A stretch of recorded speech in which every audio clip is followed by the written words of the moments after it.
আসসালামু আলাইকুম। গত 8 মে 2024 তারিখে বিশ্ব রেড ক্রস ও রেড ক্রিসেন্ট দিবস 2024 উপলক্ষে বাংলাদেশ টেলিভিশনের বিশেষ আলোচনা অনুষ্ঠান বাঁচিয়ে রাখি মানবতায় রেড ক্রিসেন্টের নবনিযুক্ত চেয়ারম্যান অধ্যাপক ডাক্তার মোহাম্মদ ওবায়দুল কবির চৌধুরীর বক্তব্য। শুরুতে চেয়ারম্যান মহোদয়ের কাছ থেকে একটু জানতে চাইবো যে রেড ক্রিসেন্ট সোসাইটি বাংলাদেশে আসলে কি ধরনের কাজ করছে, কবে থেকে কাজ করছে এবং প্রধানত কোন ধরনের কার্যক্রমগুলো আপনারা সারা দেশে করে থাকেন। 1971 সনে কিন্তু এটা আমাদের স্বাধীনতার পরপরই 16 ডিসেম্বর থেকে শুরু না হলেও এটা যে আইনগতভাবে 16 ডিসেম্বর থেকে ধরা হয়েছে, এটা একটা আমাদের প্রেসিডেন্ট ওয়ার্ডারের মাধ্যমে কিন্তু এটা আমাদের দেশে স্থায়ীভাবে শুরু হয়। এবং এই রেড ক্রিসেন্ট সোসাইটি যেটা বাংলাদেশে, এটা বাংলাদেশ সরকারের একটি সহযোগী প্রতিষ্ঠান, এটা কোনো এনজিও নয়। এই যে রেড ক্রস সোসাইটি সারা বিশ্বে বৃহত্তম যে সংগঠন, যার মাধ্যমে শুধু সংগ্রামে, সমরে, দুর্যোগে, বন্যায়, খরায়, এমনকি হিমাচলে যদি কোনো বরফ হয়, সেখানে ভূমিধস হয়, যত রকম দুর্যোগে, সকল দুর্যোগে এককভাবে কাজ করে এই একমাত্র রেড ক্রিসেন্ট সোসাইটি। এটি একটি সোসাইটি, এখন যদি একসঙ্গেই কাজ করে, এটা আলাদা সোসাইটি ছিল। প্রথম যখন শুরু হয় 1863 সনে, এটার নাম ছিল রেড ক্রস সোসাইটি। পরবর্তীকালে এটা অটোমান সম্রাট সুলাইমান যখন আসেন, এটাকে উনি আমাদের এই মুসলিম দেশের জন্য, ওনার সাম্রাজ্যের জন্য এটার নাম করেন রেড ক্রিসেন্ট সোসাইটি। তো যদিও এটা যখন শুরু হয়, এই রেড ক্রিসেন্ট সোসাইটি সুইজারল্যান্ডে হেনরি ডুনান্ট একজন ব্যবসায়ী এটা শুরু করেন, এবং ওনার নামেই এই 8ই মে দিবসটি বলে ওনার জন্মদিন হিসেবে এই দিবসটি পালিত হচ্ছে। এখন শুরু করেন কারণ উনি যখন ইতালিতে যুদ্ধে গেলেন, গৃহযুদ্ধের মধ্যে এত মানুষদের 20,000 মানুষ যুদ্ধাহত, কেউ পারেন নাই, উনি সংগঠন করলেন। পরবর্তীকালে এই সংগঠনকে জেনেভা বসে এই নামকরণ করা হয় রেড ক্রিসেন্ট সোসাইটি, পরবর্তী ইন্টারন্যাশনাল রেড ক্রিসেন্ট সোসাইটি, এবং তার অন্যান্য সংগঠন আছে, ফেডারেশন আছে। But ultimately red crescent society দুইটা সারা বিশ্বে একত্রে কাজ করে, এবং বাংলাদেশে বহুল ভীষণভাবে এটা কার্যক্রম আছে। আমাদের 5 থেকে 6 লক্ষ শুধু ভলেন্টিয়ার আছেন, এবং বিনামূল্যে, বিনা পরিশ্রমে তারা কাজ করেন। এই সংগঠনটা মনে হয় না কোনো এত বড় সংগঠন মানব সেবার জন্য কোনো দেশে আছে, আমাদের দেশে নাই। এবং এবারে কোভিড ডেডিকেটেড হাসপাতাল, যেটি আপনাদের এই হাসপাতাল, সেই হাসপাতালে আসলে কি ব্যবস্থাপনা ছিল এবং সেখান থেকে কি ধরনের সেবা আপনারা করেছেন ওই কোভিডকালীন সময়? কোভিড-19 যখন সারা বিশ্বে মহামারী এবং মানুষ মারা যাচ্ছে, তখন মাননীয় প্রধানমন্ত্রী বিশেষ করে ইঙ্গিত করলেন যে হলি ফ্যামিলি হাসপাতাল একটি বৃহত্তম, এটা প্রাইভেট হসপিটাল, যেমন অনেক ক্লিনিক বন্ধ, কোনো ডাক্তার সেখানে থাকে না, ডাক্তার ডিউটি করে না, কিন্তু হলি ফ্যামিলি তখন ডেডিকেটেড হাসপাতাল হিসাবে শুধুমাত্র কোভিডের চিকিৎসা নয়, কোভিড রোগ নিরূপণ এবং নার্সরা কেউ এবং সবাইকে এমনভাবে আমাদের রেড ক্রিসেন্ট সোসাইটির মাধ্যমে যেসব আমাদেরকে হেল্প করা হয়েছে বিভিন্ন দিক দিয়ে, সেভাবে চিকিৎসা ডাক্তার অত্যন্ত নিবেদনপ্রাণ ছিলেন, এবং মৃত্যুর হার অনেক কম। পৃথিবীর যেমন মৃত্যুর হার অনেক বেশি, বাংলাদেশে অনেক কম। এটার মেইন কারণে আমাদের রেড ক্রিসেন্ট যে মেডিকেল কলেজ হসপিটাল যেটা আছে আমাদের বর্তমানে, সেই হাসপাতালে তখন কিন্তু কোভিডের জন্য অনেক অনেক রোগী গেছেন, এবং এটা একটা নির্ভরযোগ্য প্রতিষ্ঠান বলে অনেকে এখানে গেছেন যে এখানে চিকিৎসা পাওয়া যাবে। আমাদের আইসিইউ সেখানে আছে, সেখানে আইসিইউ ট্রিটমেন্ট করা হয়েছে, সেখানে সিসিইউ আছে, সেখানে আমাদের ওয়ার্ডগুলি, কেবিনগুলি, এবং ডেডিকেটেডলি আমাদের 300 সেখানে 500-র উপরে যে বেড ছিল, আমার সহস্রাধিক রোগীর চিকিৎসা হয়েছে এই কোভিডের সময়। মৃত্যুর হার খুবই কম, এবং এই চিকিৎসায় অনেকে ফল পাইছে। এবং সবচেয়ে বড় জিনিস, ওই সময় হাসপাতাল একটা আস্থার কেন্দ্র হিসেবে পরিচিত হয়েছিল। সরকারও যে আস্থা করছেন, তখনকার আমাদের স্বাস্থ্য মন্ত্রণালয়, মাননীয় প্রধানমন্ত্রী যেভাবে ইঙ্গিত করছেন, সেভাবে আস্থা হিসেবে আমাদের এখানে অনেক অনেক যে করোনা রোগী চিকিৎসা করে ভালো হয়ে বাড়ি ফিরে গেছেন।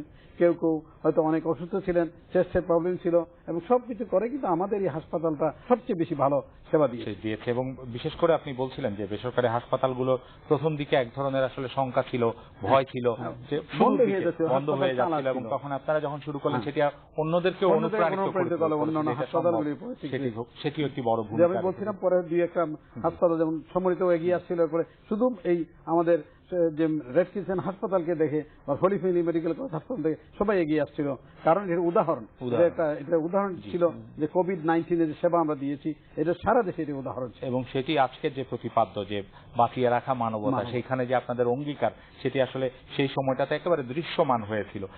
যেটি হচ্ছে যে আপনারা প্রধানত, আমরা দুর্যোগে, যে কোনো দুর্যোগ ঘটলে আপনারা ঝাঁপিয়ে পড়েন, কিন্তু সারা বছর ব্যাপী দেখি উপকূলীয় অঞ্চলে আপনাদের কার্যক্রমটা বেশি দৃশ্যমান হয়। সেখানে বিশেষ করে ঝুঁকি হ্রাসের জন্য উপকূলীয় জনগোষ্ঠীকে নানা রকমের প্রশিক্ষণের ব্যবস্থা করেন। প্রধানত কোন ধরনের প্রশিক্ষণগুলো আপনারা দিয়ে থাকেন? যারা স্বেচ্ছাসেবক আছে, তারা প্রথম জিনিস করে যে এই কোনো একটা দুর্যোগ আসার আগে মানুষকে কি কি প্রিভেনশন নিতে হবে, তারা কিভাবে তাদের এই আশ্রয় কেন্দ্রে যাবে, আশ্রয় কেন্দ্রে যাওয়ার জন্য কি কি পরিস্থিতি, কখন তারা যাবে, যেমন একটা ঘূর্ণিঝড় হবে, ঘূর্ণিঝড়ের আগে এগুলি ঘোষণা করা হয়, বিভিন্ন মানুষকে বোঝানো হয় যে এখন ঘূর্ণিঝড় আসছে, বন্যা আসতেছে, অথবা আপনারা এখান থেকে দূরে গিয়ে আমাদের কতগুলি আশ্রয় কেন্দ্র আছে, আশ্রয় কেন্দ্রের মধ্যে আশ্রয় নেবেন এবং সাবধান থাকবেন নিজেদের ব্যাপারে, এবং ওইখানে গিয়েও আপনারা পরিষ্কার পরিচ্ছন্ন থাকবেন যেন কোনো রকম রোগ সুখ দেখা না দেয়। এবং অনেক যারা ওই এলাকার জন্য প্রশিক্ষণ দেওয়া হয়, হিট ওয়েভ আসলে কি হবে, গরমে মানুষ কি হয়, পানি খেতে হবে, সেখানে ছায়া থাকতে হবে, ঠান্ডায় থাকতে হবে, যাতে সেখানে এই জিনিসটা ছড়িয়ে না পড়ে। এভাবে আমাদের যারা ভলান্টিয়ার আছে তারা ওইভাবে প্রশিক্ষিত এবং তারা ওইভাবে ওই এলাকার মানুষকে প্রশিক্ষণ দেয়। তার মানে প্রাথমিকভাবে তার করণীয় সেই ব্যাপারে তাদের সচেতন করা হয় এবং অ্যাওয়ারনেস, এটা সচেতনতা খুব ইম্পর্টেন্ট, সেটি করেন এবং আপনারা তাদের সাড়া পান। অনেক সাড়া পাওয়া যায়, কারণ মানুষ রেড ক্রসকে বা রেড ক্রিসকে দেখলে বুঝতে পারে এরা আমাদেরকে সাহায্য করার জন্য আসছে। অন্য কোনো ওই যে আমাদের এই মাননীয় যেটা বললেন আমাদের একজন মেম্বার, যে আমাদের যে পোশাকটা এটা দেখে বুঝতে পারেন এরা আমাদের সাহায্যের জন্য এগিয়ে আসছে। যেমন আজকে আমরা যে যুদ্ধক্ষেত্রে যে অনেক বিপদ সংকুল পরিবেশে আজকে আফগানিস্তানে বা গাজায় যে পরিস্থিতি, এর কিন্তু রেড ক্রিসেন্টে গিয়ে সবচেয়ে বিপদমুক্ত অবস্থায় কাজ করে না, যদিও বিপদে পড়েন কিন্তু অন্যরা চেষ্টা করে এদেরকে সেভ করার। আমাদের এই প্রফেশন, আমাদের অর্গানাইজেশন নিজেই কিন্তু একটা সেফটি মানুষের চোখের সামনে। আচ্ছা, সেই জায়গায় স্যার এম ইউ কবির চৌধুরীর কাছে আসতে চাই যে আমরা যদি একটু বড় প্রেক্ষিতে চিন্তা করি, বাংলাদেশ আপনি জানেন বিশ্বের জলবায়ু পরিবর্তনের ভিকটিম হিসেবে বাংলাদেশ উপরের দিকের তালিকায় রয়েছে। তো সেই জায়গায় আসলে দুর্যোগের ধরন পাল্টাচ্ছে। এবার আমরা দেখতে পেলাম যে হিটওয়েভ, এবং বলা হচ্ছে এটি শুধুমাত্র একবারের জন্য না, বারবার করে প্রতি বছরই আসতে থাকবে। ফলে আমাদের অন্য ধরনের একটা প্রস্তুতি কিন্তু বন্যা বলুন, ঘূর্ণিঝড় বলুন, যেটি আমরা সক্ষমতা তৈরি করেছি মোকাবেলায়, হিটওয়েভ সহ অন্যান্য জলবায়ু অভিঘাতগুলো যেন আমরা করতে পারি, মোকাবেলা করতে পারি। সেই জায়গায় বাংলাদেশ রেড ক্রিসেন্ট সোসাইটি নিজেদের কিভাবে প্রস্তুত করছে? গ্লোবাল ওয়ার্মিং একটা সাংঘাতিক জিনিস। গ্লোবাল ওয়ার্মিং এ আমাদের যেসব ক্ষতিগ্রস্তের কারণ, যেমন বন্যা বাড়বে, তো বন্যা বাড়ার সঙ্গে সঙ্গে আমাদের যে পরিকল্পনা আছে যে বন্যা দুর্যোগ কিভাবে করা যায়, বন্যার পরবর্তী পরিস্থিতি কি হয়, বা যে ঘূর্ণিঝড় বেশি হতে পারে, এই কারণে অনেক ধরনের সুনামি ধরনের যেগুলি হয় পৃথিবীতে, কারণ এই জলবায়ু পরিবর্তনে অনেক কিছু আনওয়ান্টেড, আনপ্রেসিডেন্টেড হবে। তো সেই জন্য রেড ক্রিসেন্ট সবসময় প্রস্তুত থাকবে এইগুলি মোকাবেলা করার জন্য।